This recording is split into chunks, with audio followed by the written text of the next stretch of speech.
Inatasan ni Pagulong Ferdinand R. Marcos Jr. ang law enforcement agencies na isilbi na agad ang warrant of arrest laban kay dating Congressman Zaldico at mga opisyal ng DPWH at SunWest Corporation.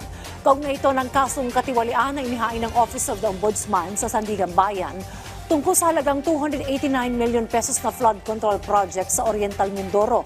Binigyang diin ng Pangulo na gumugulong na ang hustisya, kaya't dapat itong maipatupad ng mabilis at tama. At ang susunod na hakbang, ay wala nang paligoy-ligoy pa, ang ating mga otoridad ay siyempre papatupad na nila itong mga arrest warrant na ito.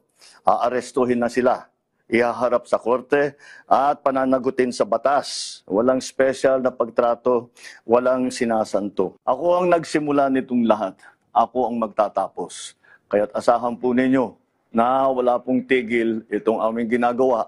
At kahit na parang napakatagal ang dumaan na panahon, ako'y nagpapasalamat sa pasensya ng ating mga kababayan.